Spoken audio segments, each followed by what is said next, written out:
السلام علیکم ناظرین، میں ہوں آپ کا میزبان ڈاکٹر عامر سہیل۔ ایک مرتبہ میں پھر آپ کو اپنے چینل میں خوش آمدید کہتا ہوں۔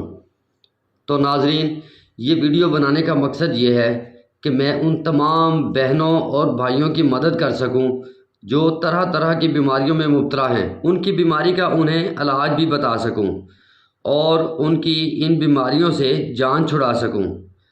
تو آپ نے اگر میرا چینل ابھی تک سبسکرائب نہیں کیا تو چینل کو سبسکرائب کر دیں اور بیل آئیکن کے بٹن کو پریس کر دیں تاکہ آنے والی ہر ویڈیو آپ کو ملتی رہے۔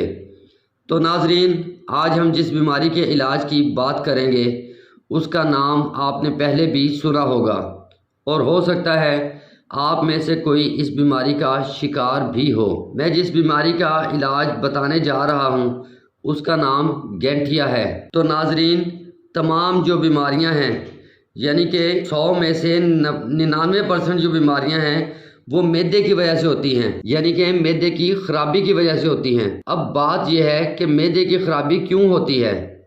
معدے کی خرابی 100 میں سے 90% باہر کے کھانوں کی وجہ سے ہوتی ہے، اور جب معدہ خراب ہو جاتا ہے تو طرح طرح کی انسان کو بیماریاں لگتی ہیں۔ انہی مختلف بیماریوں میں سے ایک بیماری کا نام گینٹھیا ہے، جو معدے کی خرابی کی وجہ سے انسان کی صحت کو خراب کرتا ہے۔ اب سوال یہ ہے کہ یہ گینٹھیا ہے کیا؟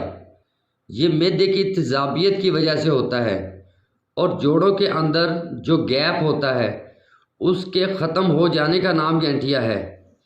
معدے کی خرابی کی وجہ سے جب یورک ایسڈ بڑھ جائے تو گنٹھیا ہڈیوں پر راج کر لیتا ہے۔ تو آج میں آپ کو اس بیماری کا آسان اور سستا نسخہ بتاؤں گا جسے آپ گھر میں تیار کر کے اس بیماری سے جان چھڑا سکتے ہیں۔ تو آئیے ناظرین، چلتے ہیں نسخے کی جانب۔ ناظرین، نسخہ نوٹ فرما لیں۔ سونڈ 50 گرام، فلفل مگا 50 گرام، کچرا مدبر 50 گرام، اسگند ناگوری 50 گرام، سرنجاں شیریں 50 گرام، سرنجاں تلخ 50 گرام، شہد 50 گرام اور دیسی گھی 100 گرام لینا ہے۔ تو ناظرین، پہلی 6 چیزوں کا آپ نے پیس کر پاؤڈر بنا لینا ہے، اور پھر اس پاؤڈر کو 100 گرام جو دیسی گھی ہے اس میں اچھی طرح پکائیں کہ وہ تمام پاؤڈر براؤن ہو جائے۔ اب جو شہد ہوگا اس میں ان تمام چیزوں کو اچھی طرح مکس کر لیں۔ آپ کا نسخہ تیار ہے۔ اب ایک روٹین بنا لیں، اور وہ روٹین یہ بنائیں کہ ہر روز صبح اور شام بلا ناغہ 1 چمچ چائے والا 1 کپ دودھ کے ساتھ کھائیں۔ انشاءاللہ 1 ہفتے کے اندر اندر آپ اس بیماری سے جان چھڑا لیں گے۔